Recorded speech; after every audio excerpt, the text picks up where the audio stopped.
আসসালামু আলাইকুম বন্ধুরা, শুরু করছি পরম করুণাময় আল্লাহ তাআলার নামে, যিনি সমস্ত কিছুর উপর ক্ষমতাবান, রহমতালা এবং মেহেরবান। বন্ধুরা, আজকে আমি একটি অত্যন্ত গুরুত্বপূর্ণ এবং অত্যন্ত উপকারী একটি ভিডিও নিয়ে আপনাদের সামনে হাজির হয়েছি। আমি আশা করছি ভিডিওটি আপনাদের অনেক ভালো লাগবে এবং ভিডিওটি দ্বারা আপনারা সবাই অনেক উপকৃত হবেন।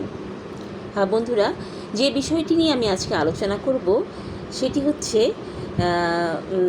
মারাত্মক একটি বিষয় এবং যে জিনিসটি বর্তমানে আমাদের সমাজে অনেক বেশি ছড়িয়ে গেছে। হ্যাঁ বন্ধুরা, সেই বিষয়টি হচ্ছে নেশাক্রান্ত ব্যক্তি। হ্যাঁ বন্ধুরা, নেশা এমন একটি জিনিস যার মোহে পড়লে আমাদের সন্তানেরা বা ভাই বোনেরা বা আত্মীয় স্বজনেরা যে কেউ হোক না কেন তারা ধ্বংস হয়ে যায় এবং আমাদের জীবনও অতিষ্ঠ হয়ে যায় এবং দুর্বিষহ হয়ে পড়ে।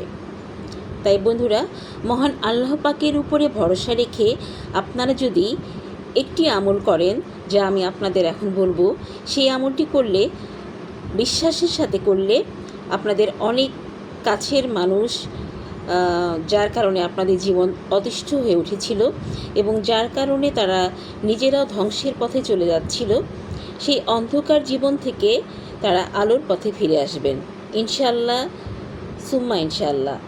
সো বন্ধুরা, দেরি না করে তাহলে আমি আমলটি বলেই ফেলি। আমলটি হলো, আপনাদের প্রতিদিন বাদ এশা বা যে কোনো নামাজের পরে 11 বার প্রথমে যে কোনো দরুদ শরীফ পাঠ করতে হবে।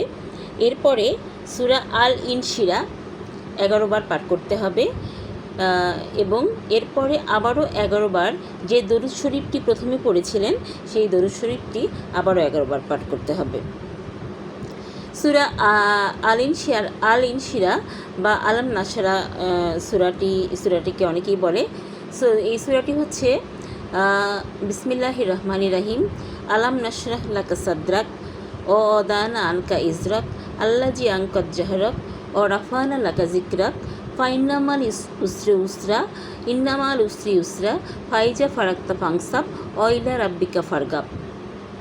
হ্যাঁ বন্ধুরা, এই দোয়াটি আপনাদের 11 বার পাঠ করতে হবে এবং পরে আল্লাহ পাকের একটি সিফাতি নাম ইয়ারাকিবু 100 বার পাঠ করে ওই 1 গ্লাস পানিতে দম করতে হবে বা ফু দিতে হবে।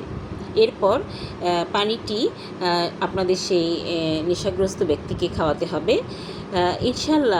ইনশাল্লাহ 41 দিন এই আমলটি করলেই আপনারা দেখতে পারবেন আপনাদের চোখের সামনে এই রেজাল্ট পেয়ে যাবেন। সো বন্ধুরা,